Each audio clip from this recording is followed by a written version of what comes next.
Hai sahabat 10 Amazing. Ketemu lagi nih di program acara yang kalian tunggu-tunggu. Tentunya di 10 Amazing yang akan menyajikan informasi menarik untuk kalian. Kerajaan di Indonesia didirikan oleh para pedagang dari negara tetangga dan negara lainnya seperti Cina, India, dan Arab. Indonesia saat ini sebagai jalur strategis pelayaran menjadi satu di antara faktor masuknya aliran Hindu-Buddha. Para pedagang dari Cina menjadi cikal bakal berdirinya kerajaan di Indonesia kala itu. Hingga saat ini kerajaan-kerajaan Indonesia tersebut masih dikenal oleh masyarakat karena kekuasaannya. Ada banyak kerajaan yang ada di Indonesia, mulai dari Hindu, Buddha, dan Islam.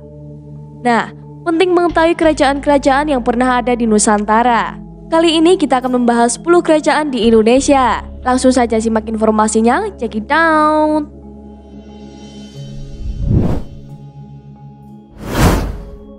Yang pertama, Kerajaan Tarumanegara. Kerajaan Tarumanegara merupakan sebuah kerajaan Hindu di Nusantara yang berdiri antara abad ke-4 hingga ke-7 Masehi. Kerajaan Tarumanegara terletak di tepi Sungai Citarum di Jawa Barat. Kisah berdirinya Kerajaan Tarumanegara ketika Maharishi Jayasingawarman datang ke India dari Salankayana, India.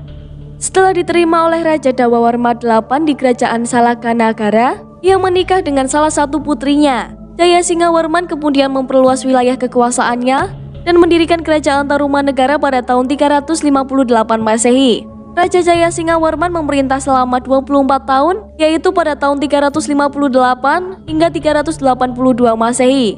Sepeninggalan beliau, pemerintah digantikan oleh Dharmayawarman.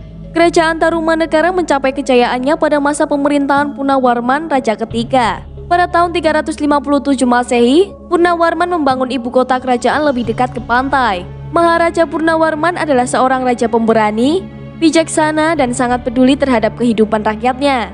Pada masa pemerintahannya, Sungai Gomati sepanjang 12 km digali untuk menghindari bencana alam seperti banjir atau kekeringan pada musim kemarau. Perekonomian kerajaan ini juga sangat berkembang. Terbukti dengan raja memberikan 100 ekor sapi kepada para Brahmana. Masyarakatnya hidup dari pertanian dan sistem pemerintahan tertib. Di bawah pemerintahannya terhadap 48 kerajaan di wilayah dikuasai oleh Tarumanegara. Pada tahun 669 Masehi, Raja Linggawarman yang baru memerintah selama 3 tahun meninggal dunia. Tahta kerajaan otomatis jatuh ke tangan menantunya, Tarusbawa. Pergantian kekuasaan ini menandai berakhirnya kerajaan Tarumanegara karena Tarusbawa ingin kembali ke kerajaannya, khususnya Sunda yang sebelumnya berada di bawah kekuasaan Tarumanegara.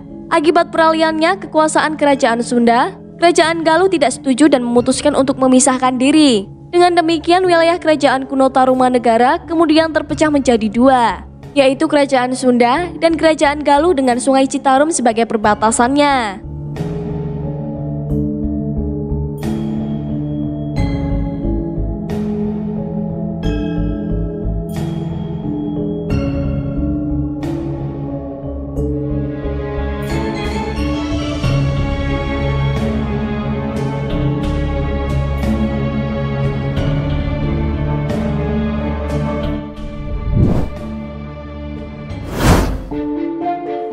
Kerajaan Kutai merupakan kerajaan tertua di Nusantara.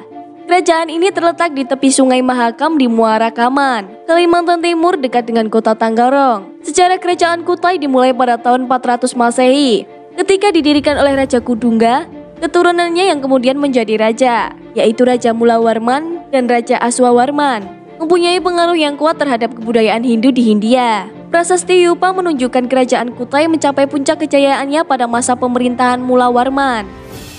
Mulawarman dianggap sebagai raja yang kepribadiannya baik dan kuat. Hal ini membuktikan bahwa kemampuan intelektualnya sangat tinggi karena bahasa Sanskerta bukanlah bahasa orang awam. Selain itu, pada masa pemerintahan Raja Mulawarman, kehidupan perekonomian kerajaan mengalami perkembangan pesat di bidang pertanian dan perdagangan karena letaknya yang strategis. Jatuhnya kerajaan Kutai terjadi menjelang akhir pada masa pemerintahan Raja Mulawarman. Kondisi kerajaan Kutai mulai kurang kondusif dan tidak menentu. Kerajaan ini akhirnya jatuh ke tangan Kasultan Kutai yang menganut agama Islam pada tahun 1635, di mana raja terakhirnya, Raja Dharmastia, tewas dalam peperangan di tangan Pangeran Sinumpanji. Sejak saat itu wilayah kerajaan Kutai diambil alih oleh kerajaan Kutai dan banyak masyarakat yang mulai memeluk agama Islam.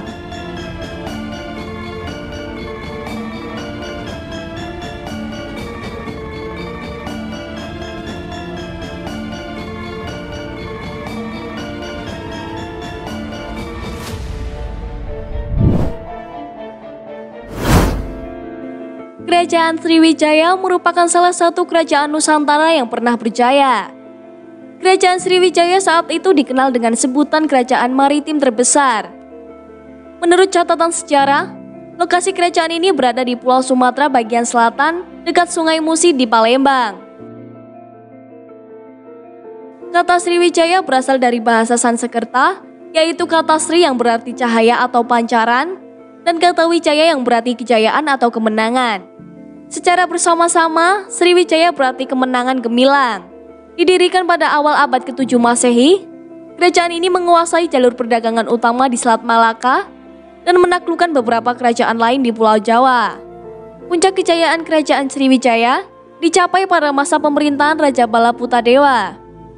Kejayaan Sriwijaya ditunjukkan melalui keberhasilan di beberapa bidang, seperti bidang maritim dengan menguasai jalur perdagangan melalui Selat Malaka dan Semenanjung Malaya. Masyarakat pun hidup sejahtera karena kerajaan mendapatkan banyak pemasukan dari pajak kapal dagang yang lewat. Untuk menjaga stabilitas kerajaan, dibangunlah armada laut yang kuat supaya dapat mengatasi gangguan di jalur pelayaran. Sriwijaya juga menjalani hubungan perdagangan dengan India, Cina, dan bangsa-bangsa lain. Selain menonjol di bidang maritim, kerajaan Sriwijaya juga maju di bidang politik, ekonomi, dan agama. Sriwijaya dianggap sebagai kerajaan nasional pertama karena wilayah kekuasaannya yang sangat luas. Raja Balaputradewa juga menjalin hubungan erat dengan kerajaan Benggala yang kala itu dipimpin oleh Raja Dawapaladewa. Raja ini menawarkan tanah kepada Balaputradewa untuk membangun asrama bagi siswa yang belajar di Nalanda. Hal ini menunjukkan bahwa Balaputradewa tertarik pada ilmu pengetahuan untuk generasi muda. Kerajaan Sriwijaya mulai mengalami kemunduran pada abad ke-11. Kegagalan tersebut berdampak pada berbagai bidang kehidupan, seperti ekonomi dan politik. Faktor penyebab jatuhnya kerajaan Sriwijaya yaitu di bawah serangan terus-menerus dari Cala Mandala di India. Kerajaan Thailand dan Singasari putus asa. Banyak raja penakluk yang melarikan diri, mengalami kemunduran ekonomi dan perdagangan ketika kota-kota penting melarikan diri.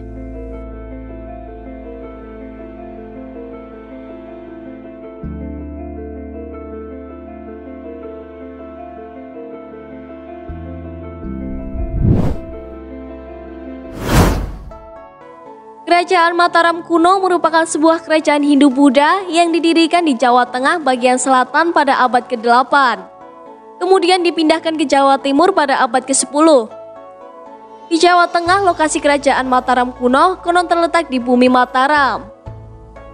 Dinasti Syailendra muncul pada abad ke-8 dan kekuasaannya menjadi masa keemasan kerajaan Mataram kuno. Perkembangan terjadi di beberapa bidang, seperti politik, ilmu pengetahuan, budaya, seni, dan masyarakat.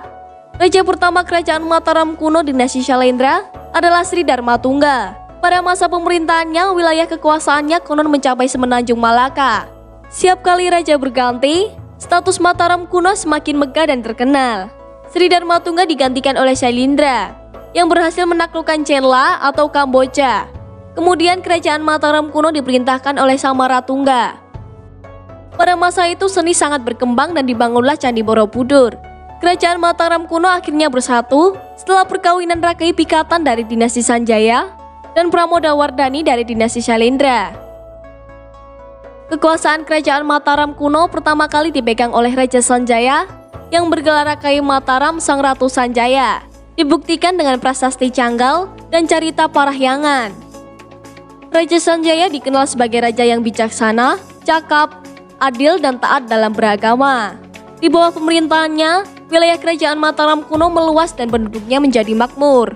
Pada pertengahan abad ke-8, Raja Sanjaya digantikan oleh putranya, yaitu Rakai Panangkaran.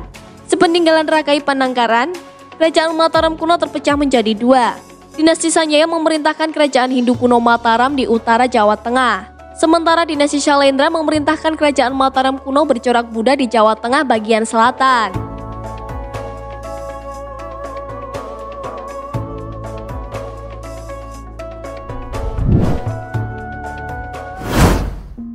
Kesultanan Perlak merupakan sebuah kerajaan Islam di Sumatera yang ibu kotanya terletak di Aceh bagian timur. Kerajaan Perlak berdiri pada abad ke-9 hingga abad ke-13. kerajaan yang didirikan oleh Sultan Alauddin Syahid Maulana Abdul Aziz Shah.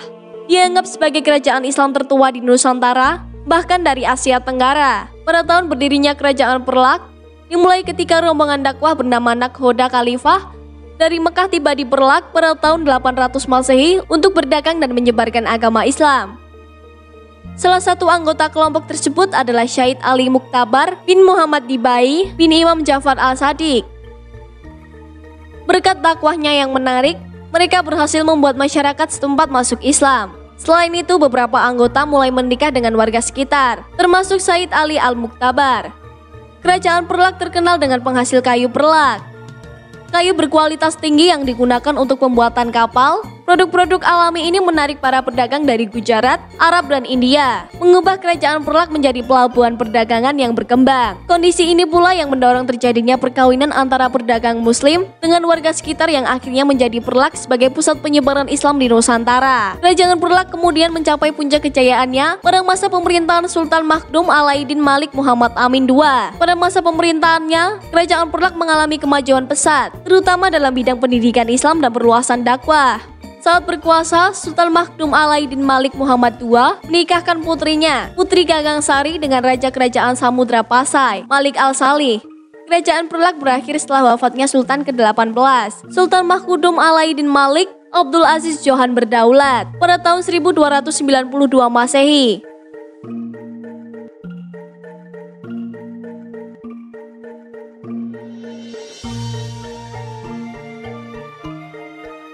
Jangan kemana-mana ya sahabat 10 Amazing, karena setelah ini kami akan menyampaikan kelanjutan informasi tentang 10 kerajaan di Indonesia. Jangan pindah channel dulu ya, tetap di TV 10, inspirasi dan edukasi.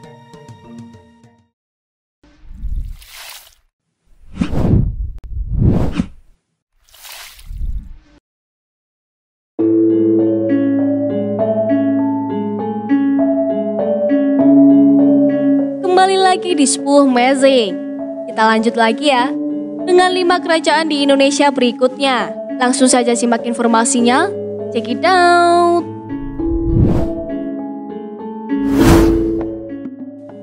Kerajaan Samudra Pasai terletak di Aceh. Kerajaan Samudra Pasai merupakan gabungan dari Kerajaan Pasai dan Kerajaan Perlak. Dengan raja pertama Malik Al-Aceh, Malik Al-Saleh adalah nama baru dari Merah Silu setelah ia masuk agama Islam dan merupakan sultan Islam pertama di Indonesia. Pada masa kejayaannya, Samudra Pasai menjadi salah satu pusat perdagangan yang cukup penting di Asia. Letaknya yang strategis membuat wilayah kerajaan ini sering dikunjungi oleh para saudagar di berbagai negara. Selain sebagai pusat komersial, Samudra Pasai juga menjadi pusat pengembangan Islam. Kerajaan Samudra Pasai di bawah kekuasaan Sultan Zain Al-Abidin akhirnya berhasil ditaklukkan oleh Portugis pada tahun 1521. Keadaan ini dimanfaatkan oleh Sultan Alimung Hayat Shah, Raja Kerajaan Aceh Darussalam, untuk merebut Kerajaan Samudra Pasai. Akhirnya pada tahun 1524, Kerajaan Samudra Pasai dimasukkan ke dalam wilayah Kerajaan Aceh Darussalam. Hal ini dibuktikan dengan dipindahnya lonceng Cakradonya Kerajaan Samudra Pasai ke Kerajaan Aceh Darussalam.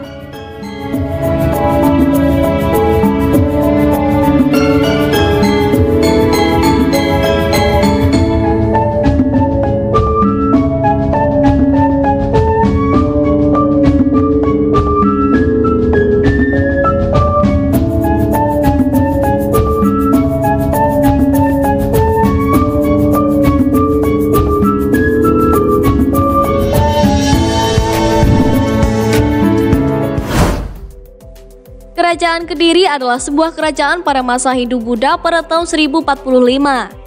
Lokasi kerajaan Kediri berada di Danapura, sekarang di sekitar kota Kediri, Jawa Timur. Kerajaan Kediri mencapai puncak kejayaannya pada masa pemerintahan Raja Sri Jayabaya yang dikenal sebagai Raja Bijaksana. Sri Jayabaya memerintahkan kerajaan Kediri antara tahun 1135 hingga 1159 Masehi. Pada masa pemerintahannya, wilayah kerajaan Kediri mencapai seluruh Pulau Jawa, sebagian Sumatera, pesisir Kalimantan, dan kerajaan Ternate.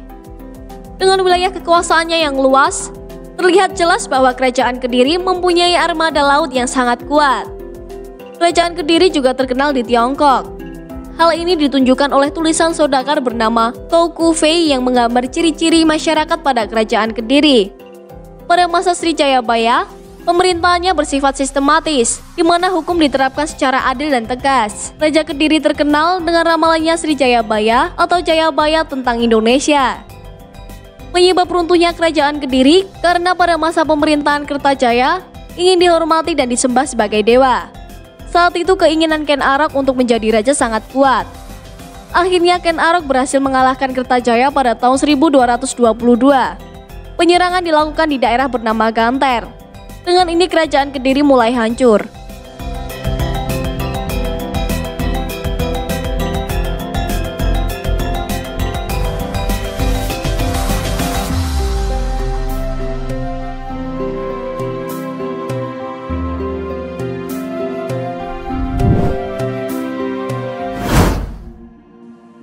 Kesultanan Mataram adalah sebuah kerajaan Islam yang terletak di Pulau Jawa yang memerintah pada abad ke-16 hingga ke-18 Masehi. Masa kejayaan Kesultanan Mataram dimulai pada masa pemerintahan Sultan Agung Hayangkara Kusuma yang berkuasa pada tahun 1613. Saat itu berbagai wilayah di Indonesia Jawa berhasil dikuasai. Selain itu Sultan Agung juga mempunyai kemampuan pengembangan berbagai aspek kehidupan. Sultan Agung berupaya pengembangan sektor pertanian dengan pembagian tanah kepada petani untuk pengelolaan dan mendirikan organisasi konstruksi. Tak hanya itu, Sultan Agung juga memperbaiki aspek perekonomian, khususnya mengurangi beban pajak masyarakat dengan melakukan perubahan peraturan perpajakan dan membentuk badan pengelola keuangan kerajaan. Sultan Agung tak lupa menerapkan peraturan yang sesuai dengan syariat Islam, membuka peluang bagi para ulama untuk berkolaborasi dengan kerajaan, bahkan membentuk penangkalan Jawa. Selain itu, pertanian, ekonomi, dan religi, Sultan Agung juga mengembangkan potensi budaya seperti tari, wayang, gamelan, dan gending sastra serat Sultan Agung. Kesultanan Mataram mulai melemah setelah Sultan Agung gagal dalam misi perebutan Batavia dari Belanda. Kekalahan ini menyebabkan perekonomian kerajaan dan masyarakat terus terpuruk. Akibatnya pemerintah tidak mampu memulihkan keadaan perekonomian. Selain itu, gagalnya misi tersebut, dendam dinasti Syailendra di Jawa juga menjadi penyebab jatuhnya Kesultanan Mataram. Dalam peperangan di wilayah Nganjuk, Kesultanan Mataram dikalahkan oleh Empu Sindok.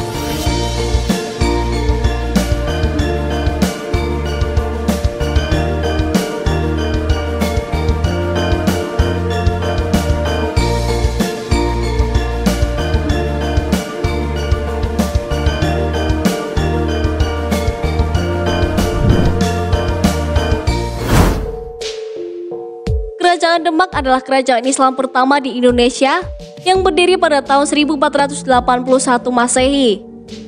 Letaknya berada di daerah pantai utara Jawa. Kerajaan dibangun oleh Raden Patah 1500 hingga 1518, menjadi pelopor penyebaran agama Islam di wilayah Pulau Jawa. Pada masa pemerintahan Sultan Trenggono, kerajaan Demak mencapai puncak kejayaannya. Wilayah Demak meluas sampai ke Jawa Timur dan Jawa Barat. Demak dan Cirebon di bawah pimpinan Fathaillah berhasil mengusir Portugis dari Sunda Kelapa pada tahun 1527. Nama Sunda Kelapa kemudian diubah menjadi Jayakarta yang berarti kemenangan sempurna. Demak kemudian menyerang Panurukan Situbondo yang dikuasai kerajaan Blambangan pada tahun 1546. Sultan Trenggono gugur dalam pertempuran ini. Setelah Sultan Trenggono gugur dalam pertempuran, peralihan kekuasaan kepada putranya tidak berjalan mulus. Sunan Prawata membunuh Pangeran Surawiyonto, sehingga menyebabkan dukungannya menurun. Oleh karena itu, Sunan Prawata memindahkan pusat kerajaan ke Pati. Namun pemerintahan Sunan Prawata tidak bertahan lama. Arya Penangsang, putra Pangeran Surawiyonto, berhasil membunuh Sunan Prawata pada tahun 1549. Arya Penangsang mengambil alih tahta kerajaan Demak setelah berhasil membunuh Sunan Prawata. Arya Penangsang pun berupaya mencopot Pangeran Hadiri Kalinyamat, penguasa Jepara yang dianggap membahayakan kekuasaannya. Keadaan ini menyebabkan para adipati Demak tidak menyukainya, termasuk Hadiwijaya dari Pajang. Kekuasaan Demak kemudian dipindahkan ke Jipang, wilayah kekuasaan Arya Penangsang. Hadiwijaya yang didukung oleh Ki Ageng Pemanahan, Ki Penjawi, dan putranya Sutawijaya mengadakan pemberontakan. Arya Penangsang tewas saat pemberontakan. Hadiwijaya naik tahta kerajaan Demak dan menyerahkan kekuasaan kepada Pajang. Hal ini menandai berakhirnya kerajaan Demak.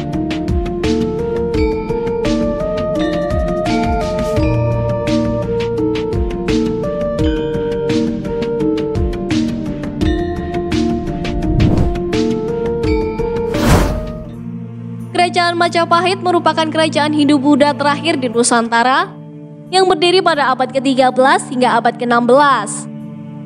Kerajaan Majapahit menjadi kerajaan terbesar di Nusantara. Masa keemasan kerajaan ini terjadi pada masa pemerintahan Hayam Wuruk 1350 hingga 1389 Masehi. Kekuasaan Majapahit tak lepas dari peran Gajah Mada, Mahapati yang menumpas segala pemberontakan dan berikrar menyatukan Nusantara. Selama 39 tahun berkuasa, Hayam Wuruk dan Gajah Mada berhasil mengibarkan panji Majapahit di seluruh kepulauan Indonesia hingga ke Semenanjung Malaka. Sumpah Palapa yang diucapkan Gajah Mada terpenuhi. Wilayah Majapahit meliputi Sumatera, Semenanjung Malaka, Kalimantan, Sulawesi, Kepulauan Nusa Tenggara, Maluku, Papua, serta termasuk Singapura dan sebagian kepulauan Filipina. Selain itu, kerajaan ini juga menjalin hubungan dengan Champa, Thailand, Kamboja, Siam, Burma bagian selatan, Vietnam, dan Cina. Majapahit juga mempunyai armada angkutan laut yang kuat di wilayah pimpinan Punala. Melalui kekuatan militer dan strategisnya, Majapahit menciptakan stabilitas di wilayahnya. Sedangkan di bidang perekonomian, Majapahit merupakan pusat perdagangan Asia Tenggara dengan produk ekspor antara lain lada, garam, dan leci. Jatuhnya Majapahit dimulai dengan Perang Saudara. Perang Saudara yang dikenal dengan sebutan Perang Parekrek, akibat perebutan kekuasaan antara Wikramawardhana dan Bahre Wirabumi, anak selir Hayam Wuruk. Ketika Hayam Wuruk masih hidup, ia membuat wasiat untuk Wikramawardhana. Ia membuat wasiat agar Wikramawardhana menggantikan naik tahtanya. Namun ia juga meninggalkan wasiat agar Wirabumi dipindahkan ke Jawa Timur. Sepeninggalan Hayam Wuruk, Wirabumi membangkang kepada pemerintah pusat karena Wikramawardhana hanyalah menantu Hayam Wuruk dan Wirabumi adalah anak kandung Hayam Wuruk. Wirabumi akhirnya meninggal saat Perang Saudara.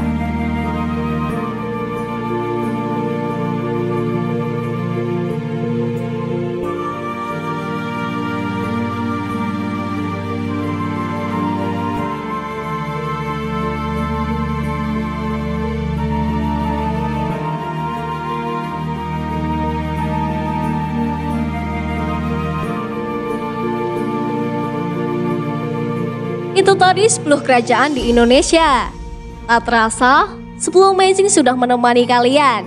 Kini saatnya 10 Amazing pamit undur diri. Terima kasih sudah menonton tayangan kami dan jangan lewatkan informasi lainnya di 10 Amazing. Tentu di hari dan waktu yang sama. Hanya di TV 10, inspirasi dan edukasi. Bye-bye.